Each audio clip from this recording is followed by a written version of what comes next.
अल्लाह तुम्हारे बहुत करीब है। वो तो तुम्हारी एक एक सिसकी का हिसाब रखे हुए है। तुम्हें भले अभी यूं लग रहा होगा जैसे वो दुआएं सुन नहीं रहा, मगर जान रखो वो तुम्हें तब भी सुनता है जब तुम खुद को भी सुन नहीं पाते। तो फिर ये मत सोचो कि तुम अकेले हो। जैसे ये दिन पलक झपकते ही रात में बदल जाता है, बिल्कुल वैसे ही वो गम को एक ही सांस में खुशी और राहत में बदल देता है। याद रखो, जिंदगी सिर्फ आजमाइश का नाम है और ऐसा कोई पल नहीं जो आजमाइश से खाली हो। बस फ़र्क सिर्फ इतना सा है कि कभी वो देकर आजमाता है और कभी लेकर, ताकि देख सके कि शुक्र कितना करते हो, और कभी वो लेकर आजमाता है ताकि देख सके कि तुम सब्र कितना करते हो। मौजज़े हर जगह हैं। ये आँख नहीं है जो उन्हें देखती है, बल्कि ये यकीन है जो हर नामुमकिन शय में मुमकिन का होना ढूंढता है। और जो तवक्कुल रखते हैं उनके लिए अल्लाह वहाँ से वसीले बनाता है जहाँ कोई गुमान नहीं जा सकता। जो अल्लाह को हम सफ़र बना लेते हैं उन्हें सफ़र कभी खौफ ज़दा नहीं करता, और जो अल्लाह से जुड़ जाते हैं उन्हें कोई तोड़ नहीं सकता। जो दुआएं अल्लाह की सपुर्द कर दी जाती हैं उनके मुकम्मल होने को कोई मोड़ नहीं सकता। तुम खुद दुआ के लिए हाथ बुलंद नहीं करते हो, बल्कि जब अल्लाह को तुम्हारा मांगना पसंद आ जाता है और जब वो तुम्हारी चाहत में राज़ी होना चाहता है तो वो तुम्हारे दिल और तुम्हारे हाथों को दुआ के लिए कभी थकने नहीं देता। ऐसा कुछ भी नहीं जो बदल नहीं सकता, और ऐसा कुछ नहीं जो वो तुम्हें दे नहीं सकता। फिर क्यों भूल जाते हो कि जब वो एक राह बंद कर देता है तो उसके बदले में 10 और राहें खोल देता है। फिर मायूस मत हो, दिल से निकली हुई एक दुआ हर गुमान को यकीन में बदल देती है, और अल्लाह तुम्हें ख्वाब तब दिखाता है जब वो उनकी तदबीर पर राज़ी होता है। वरना अगर उसने तुम्हें वो ना देना होता जो तुम मांग रहे हो तो क्या वो तुम्हें कभी दुआ की तौफीक देता। यकीन की एक डोर टूटती है तो वो तुम्हें दूसरी डोर से फौरन जोड़ देता है। तुम थक कर रुकते हो तो वो चलने की एक नई वजह दे देता है। वो हमेशा तुम्हारे साथ रहता है, आजमाइश के साथ भी और आजमाइश के बाद भी। सब्र मुश्किल है मगर नामुमकिन नहीं। इंतज़ार और ज़ब्त का सिला हर सूरत में इंसान को मिलकर रहता है। बस उसको तस्लीम कर लो जो वो चाहता है, फिर वो तुम्हें भी वही देगा जो तुम चाहते हो। याद रखो, अता के ज़रिए मुख्तलिफ हो सकते हैं मगर अल्लाह दुआएं कभी रद्द नहीं करता। तुम सोचते हो ये बेसुकूनी सज़ा है, मगर दर हकीकत वो अल्लाह से मुलाकात का मुख्तसर सा ज़रिया होती है। वो तुम्हें चुन लेता है और तब तुमसे भी ज़्यादा उसे तुमसे मुलाकात का इंतज़ार होता है। जब रात भर तुम्हारी आंखों में नींद नहीं उतरती और तुम बेसुकूनी की हालत में अपने खालिक के रूबरू सजदा रेज हो जाते हो, वही ऐसा लम्हा होता है जब तुम उसकी मोहब्बत को सांस से भी ज़्यादा अपने करीब पाते हो। तुम उसे चंद लम्हों की मोहब्बत देते हो और वो तुम पे सारी उम्र के लिए अपनी मोहब्बत निछावर कर देता है।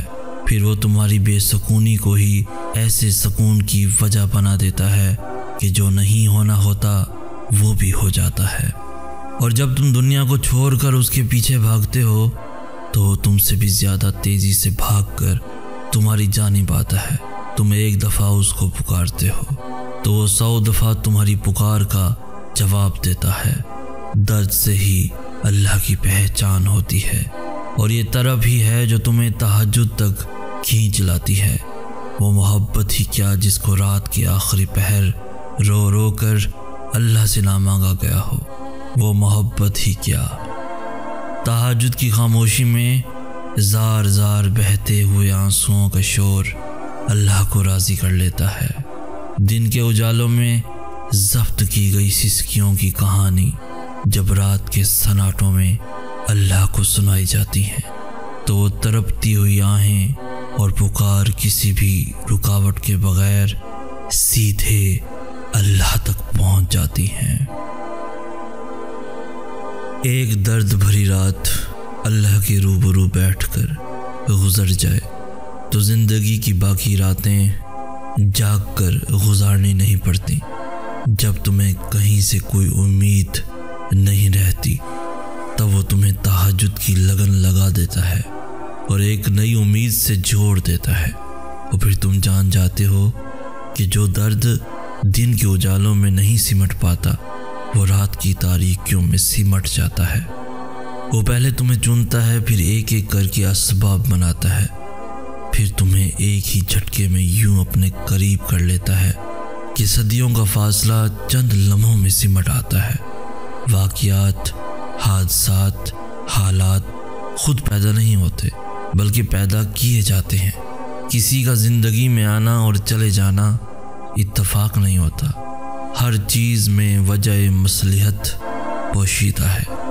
तुम जब खुद उसकी तरफ नहीं जाते तो तुम्हें उसकी तरफ खींचकर बुला लिया जाता है ताकि तुम उस अफजल पहर में उठकर अल्लाह को मना सको जिसमें मांगी गई दुआएं कभी रद्द नहीं हो सकती।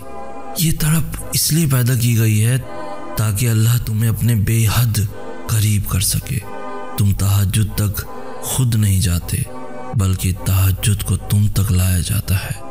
तुम सजदों को नहीं चुनते बल्कि तुम्हें सजदों के लिए चुना जाता है। तुम सोचते हो ये बेसुकूनी सज़ा है मगर दर हकीकत वो अल्लाह से मुलाकात का मुख्तसर सा ज़रिया होती है। वो तुम्हें चुन लेता है और तब तुमसे भी ज़्यादा उसे तुमसे मुलाकात का इंतज़ार होता है। जब रात भर तुम्हारी आंखों में नींद नहीं उतरती और तुम बेसुकूनी की हालत में अपने खालिक के रूबरू सजदा रेज हो जाते हो, वही ऐसा लम्हा होता है जब तुम उसकी मोहब्बत को सांस से भी ज़्यादा अपने करीब पाते हो। तुम उसे चंद लम्हों की मोहब्बत देते हो और वो तुम पे सारी उम्र के लिए अपनी मोहब्बत निछावर कर देता है। फिर वो तुम्हारी बेसुकूनी को ही ऐसे सुकून की वजह बना देता है कि जो नहीं होना होता वो भी हो जाता है। और जब तुम दुनिया को छोड़कर उसके पीछे भागते हो तो तुमसे भी ज़्यादा तेज़ी से भागकर तुम्हारी जानिब आता है। तुम एक दफ़ा उसको पुकारते हो तो वो 100 दफ़ा तुम्हारी पुकार का जवाब देता है। दर्द से ही अल्लाह की पहचान होती है और ये तरफ ही है जो तुम्हें तहज्जुद तक खींच लाती है। वो मोहब्बत ही क्या जिसको रात के आखिरी पहर रो रो कर अल्लाह से ना मांगा गया हो। वो मोहब्बत ही क्या तहज्जुद की खामोशी में जार जार बहते हुए आंसुओं का शोर अल्लाह को राज़ी कर लेता है। दिन के उजालों में ज़ब्त की गई सिसकियों की कहानी जब रात के सन्नाटों में अल्लाह को सुनाई जाती हैं तो वो तड़पती हुई आहें और पुकार किसी भी रुकावट के बगैर सीधे अल्लाह तक पहुंच जाती हैं।